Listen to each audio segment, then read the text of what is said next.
नमस्कार दोस्तों, हमारी आज की कहानी है बीमार बहू को ससुराल वालों ने मारा ताना। बाद में जो हुआ उनके होश उड़ गए। कहानी पसंद आए तो हमारे चैनल को सब्सक्राइब जरूर करें। नित्या ने उठना चाहा लेकिन उसका शरीर बुरी तरह से टूट रहा था। वो फिर से लेट गई। तब तक उसके पतिदेव ने उसे आवाज दी, नित्या आज उठना नहीं है? मेरा लंच बॉक्स, बच्चों का लंच बॉक्स और मम्मी पापा का नाश्ता कौन बनाएगा? देर से उठोगी फिर पूरे दिन काम का रोना रोगी कि घर के काम खत्म ही नहीं होते। तुम और तुम्हारे बहाने से तो भगवान ही बचाए। अब उठ भी जाओ।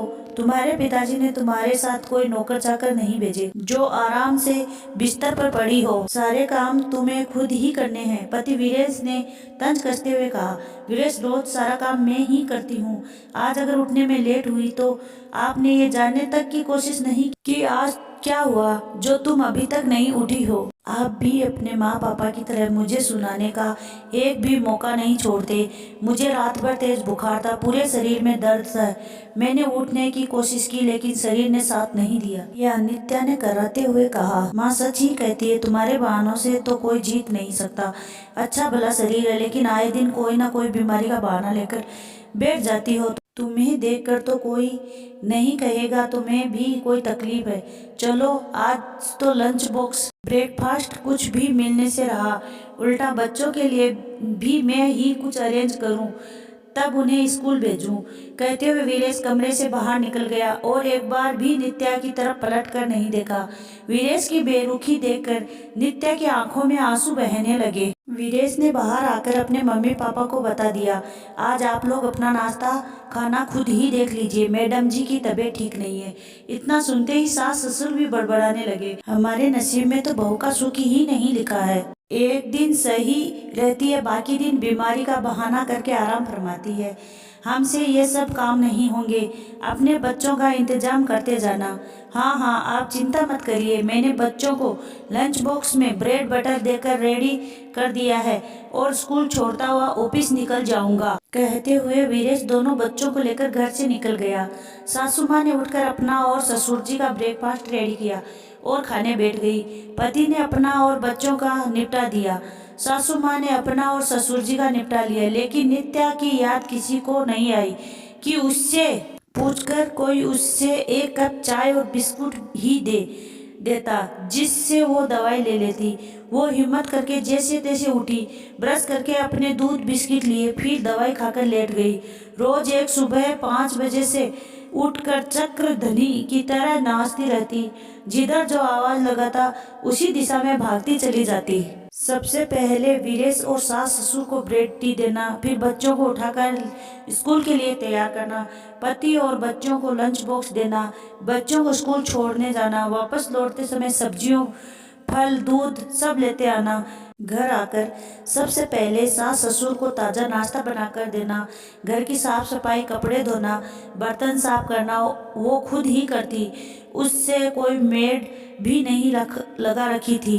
बड़ा शहर था, वीरेश की आमदनी इतनी नहीं थी, इसलिए वो बड़े हिसाब से अपनी घर गृहस्थी को चला रही थी। अपना परेशानी सह लेती लेकिन घर के किसी सदस्य को कमी नहीं होने देती, जिसका फल आज उसके बीमार पड़ते ही उसके पति और सास ससुर ने उससे मुंह मोड़ कर दिया। सब उसे ऐसा महसूस करवा रहे थे कि जैसे वो जानबूझकर बीमार पड़ी हो। वो मन ही मन अपराध बोध से भर गई। इधर करीबन 1 महीने से उसे रोज ही बुखार आ जाता और वो घर में रखी दवाई खा लेती और बुखार उतर जाता। वो फिर से काम में जुट जाती, लेकिन सही देखभाल ना होने की वजह से वो दिन व दिन कमजोर होती चली जा रही थी। वही कमजोरी ने उसे बिल्कुल तोड़कर रख दिया, जिसकी वजह से आज वो उठ तक नहीं पाई। उसके मुंह का स्वाद बिल्कुल खराब हो गया था, जिसकी वजह से उसका कुछ खाने का मन ही नहीं करता। घर में शायद कोई उससे प्यार से मुन्नुहार करके वो कहता तो शायद वो थोड़ा बहुत खा भी लेती, लेकिन सास ससुर तो जैसे मौका ढूंढते उसे सुनाने का, और पति वो तो सबसे बढ़कर था। सास ससुर की तो बातें बर्दाश्त कर लेती, लेकिन वीरेश के शब्द तीर की तरह चुभते। दोपहर में उसी शहर में रहने वाली उसकी बहन देविका उससे मिलने आई।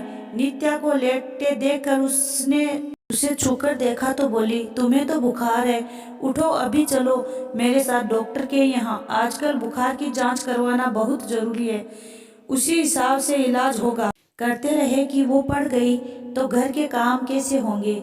एक औरत अकेले पूरा घर संभाल सकती है, लेकिन उसने सहारा देकर नित्या को अपने साथ रिक्शे में बैठाया और डॉक्टर के पास लेकर गई। वहाँ जांच में टाइफाइड निकला। उसने वहीं से फोन करके वीरेश को वहीं बुलवाया। उसको और भी तकलीफ पहुंचाता है, इसलिए वो अपनी तकलीफ किसी को नहीं बताती। डॉक्टर की बातें सुनकर वीरेश अपराध बोध से भरा उठा। उसे सुबह की बातें याद आने लगी कि वो डॉक्टर ने उसे कसकर डांट लगाई।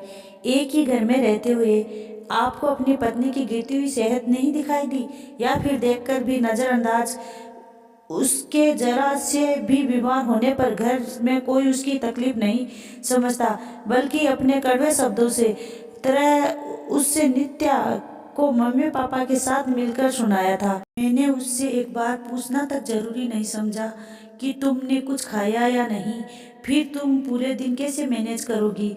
उसने अपनी गलती मानते हुए डॉक्टर से इलाज की पूरी जानकारी ली। उसे अपने साथ घर लेकर आया और उससे कहा, जब तक तुम ठीक नहीं हो जाती घर का कोई काम नहीं करोगी, सारा काम हम सब लोग मिलकर संभालेंगे। तुम्हारा स्वास्थ्य सबसे पहले है।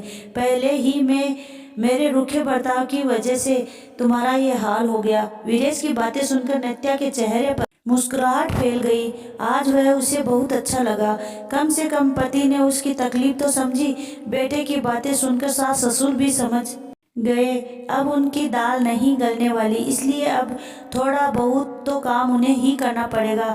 दोस्तों, क्यों एक बहू को, एक माँ को, एक पत्नी को बीमार पड़ने का कोई हक नहीं होता। हर कोई उससे यही उम्मीद क्यों रखता है कि वो हर परिस्थिति में अपनी जिम्मेदारियों को संभाले। क्या वो इंसान नहीं? मशीन को भी आराम की जरूरत होती है, लेकिन एक औरत को क्यों नहीं।